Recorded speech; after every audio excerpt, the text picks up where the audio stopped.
Hi guys, Brian from Boas here. Part of reptile keeping is making sure you have a constant food supply available.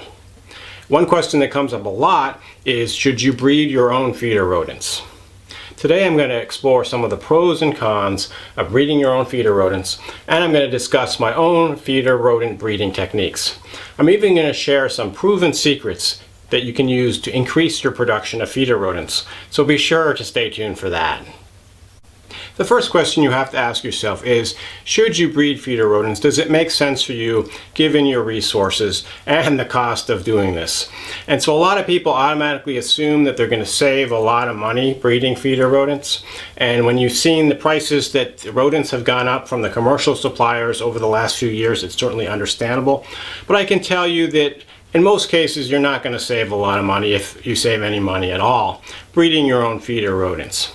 And really the reason that you should do it really comes down, in most cases anyway, to assuring a very high quality and consistent supply of rodents.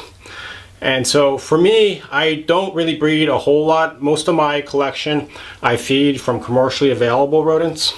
But I do breed some, and the reason being is I want to assure that I have a constant supply of live mice of different sizes, because I start my baby boas out typically on live fuzzy or hopper mice, and I need to assure that I have this constant supply. So I've done a cost analysis, looking at the amount of money it costs for all the supplies to produce the mice versus what it would cost to just buy the mice, and the mice frozen from a commercial supplier. And believe me, I don't really save money at all, and that doesn't even include all the time I have to put into the rodents. So for me, it's more to assure a constant supply of rodents. And so there are a lot of downsides to breeding rodents. They take up a lot of space. And this is probably space you probably would rather use for more reptiles. They also take a lot of time. You have to clean your rodents a lot more than you have to clean your snakes or other reptiles. But basically 2 to 3 times a week at the minimum, you have to change out the cages. So it's a lot of time. Rodents can have an objectionable smell, which is another downside. They tend to escape a lot, even if you're really careful. I find that mice will get out from time to time, much to the chagrin of my wife. So there are a lot of inconveniences with keeping rodents. But as I mentioned, for me it makes sense because of the needing the constant supply of the feeders for my baby boas. And then depending on your own situation, if you live somewhere where it's less expensive for supplies, and if you have a lot of space and a lot of time, maybe it makes sense for you to do breeding your own rodents to save money. So you have to do your own calculation and see how much it costs for you to produce them versus how much it would cost just to buy the frozen rodents. Next, I want to show you my basic setup for breeding rodents. And there are a lot of different ways of doing this. This is just what I do. These are techniques I've developed over the last 6 years or so since I've been doing this. But there are numerous other ways to do this. So use what is most convenient and best for you. But I just use these Sterilite, these are 14 gallon or 56 quart rather, tubs. And I basically, you can see I have air holes drilled here. This was just a leftover because at one point I had been keeping some snakes in these, so I had the air holes. But I just keep them for the rodents because they're good for like hanging water bottles off. I found these 56 quart tubs are a really good size for a harem setup with 1 male and about 4 females. And it generates a good supply of baby mice of different sizes. And it's also convenient because it has relatively high sides, so it prevents mice from jumping out when you're cleaning it. I know a lot of people use a lower tub, and if you're using a rack system, obviously for space, you probably want to use a lower tub, but you have to be a little bit more concerned with the mice jumping over the side. And so I make these covers for these tubs, and you can see the design of the cover. It just uses 1/2 inch screen mesh. Okay, and I've cut it to size, and I've cut a frame. This is a frame made out of 1 by 2 inch furring strip, and it's cut to size so you can see it fits perfectly on top of the 56 liter tub or 56 quart tub.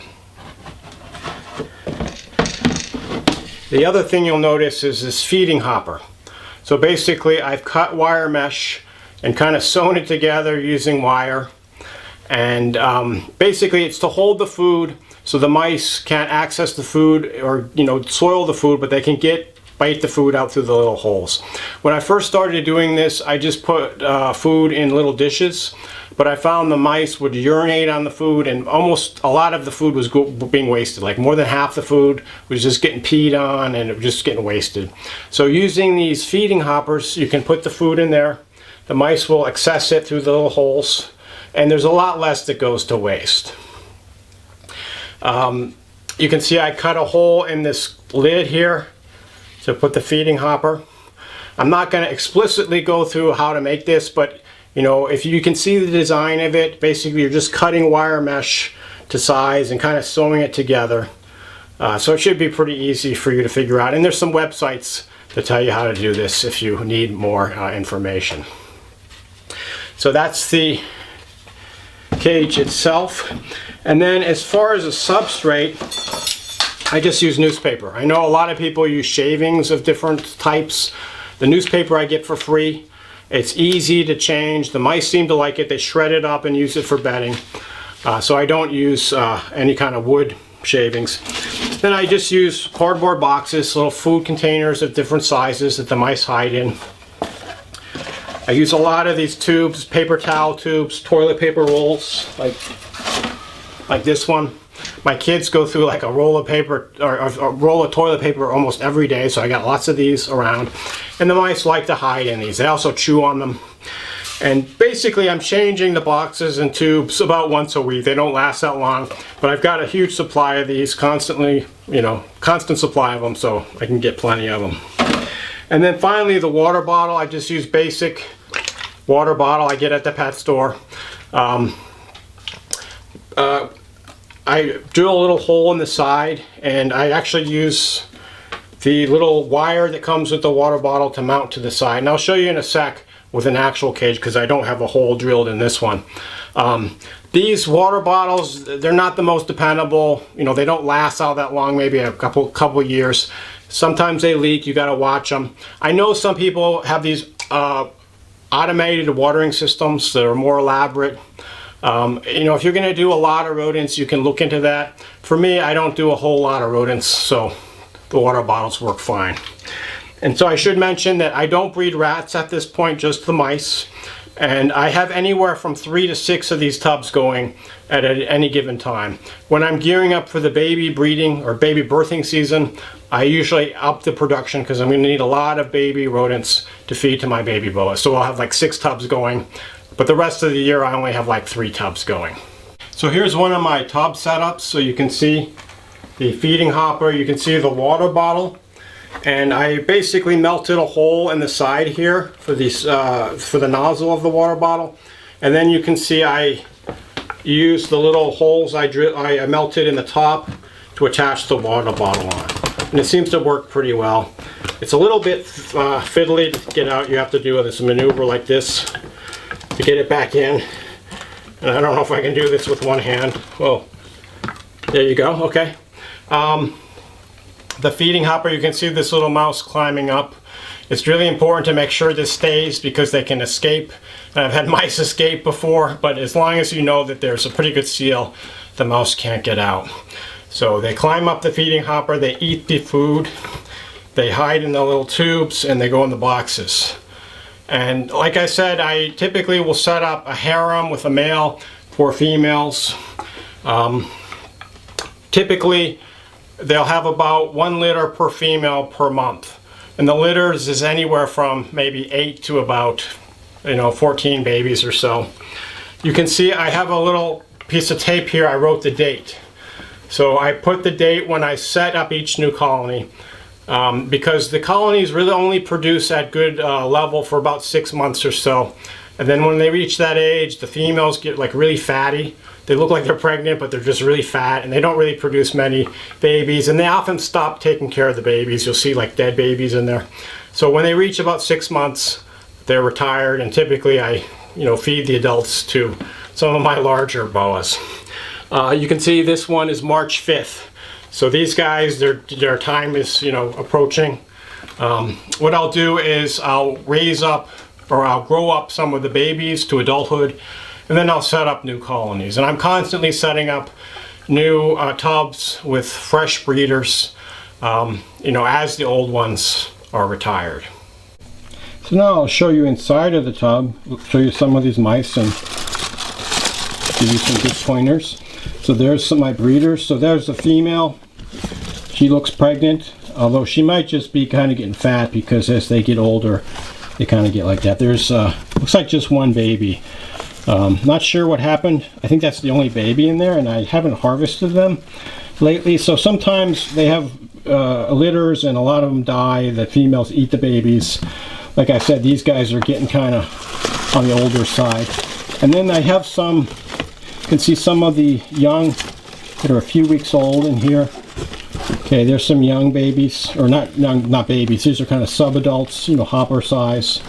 So one thing I want to say is before you wean them, you have to make sure they're old enough.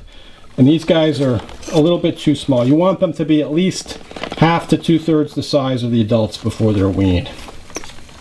You can see that my mice all basically look alike. They're either black or tan, and they're kind of this piebald pattern, you know, not unlike a Holstein cow or a piebald python for that matter. And the reason I bring this up is when I founded this colony, there were a lot more variety. Back in 2015, I started off with 2 males and 4 females. And then about a year later, I added another male and 4 females that were unrelated. But since then, I haven't added any fresh genes. And they've kind of gotten inbred because they all kind of look the same now. But they still are producing good amounts of babies. So I'm not that concerned. You know, eventually I should bring in some unrelated stock just to diversify my mouse colony. But so far, so good. The other reason I bring this up is people will tend to select for the mice that they think are cute and that have their cool patterns. And you can see I like these piebald, and I don't want to come out. Okay, yeah, I like the little spotted ones. But other times I had striped ones, I had lots of different colors, but they all kind of went away, and now they're just all kind of look about the same. So you don't want to get attached to your mice because if you're going to use them for food. So you might want to just pick up just your basic white albino mouse so they all look alike, and then you don't have this kind of thing to worry about. Now I want to talk about the food that I feed my mice, and I use the Missouri brand rodent chow. So this is the bag it comes in. I get these 50-pound bags. The formula I use is the 9F. Okay, that's 9% fat. That's a good chow for breeding mice. They also have a really high, I think it's like 11F, 11% fat. You know, if you want even higher fat. There's like a 7% fat, which is like a general rodent for rats and mice, since the rats need lower fat. But for me, for the mice, the 9F works really well. And it comes in these 50-pound bags. I actually order them from the Missouri website, and they ship them to me. And so the cost per 50-pound bag is about, I think, $34. The shipping is about $20. So it works out to be a little over $50 a bag. I'll just show you what this stuff looks like. It's just these little pellets, or little biscuits. It's nutritionally balanced. I don't have to supplement them with any other foods. Although if you want, you can supplement with seeds and fruits and vegetables and things like that. But my mice do fine just on these Missouri 9F. And so I know a lot of people have told me they get their rodent chow at the local feed stores. And I've gone to a lot of local feed stores in my area, and I live in a really populated area, so I'm surprised I can't find this stuff. I've asked the people at the feed store, can you order it for me? Can you order, a whole pallet full or whatever? And they're just really uncooperative and not very helpful, and so I've just basically been ordering this stuff. I think if you can find it at your local feed store, you might be able to save not having to pay the shipping, which is definitely advantageous. But right now with the shipping and the cost of this stuff, I'm paying about $55 a bag. I go through about a bag a month or so. So it's really, as I mentioned, it's really not all that cost effective. I don't know exactly how many rodents I get, but I'm probably getting, I don't know, 100 to 200 babies a month or so from my tubs.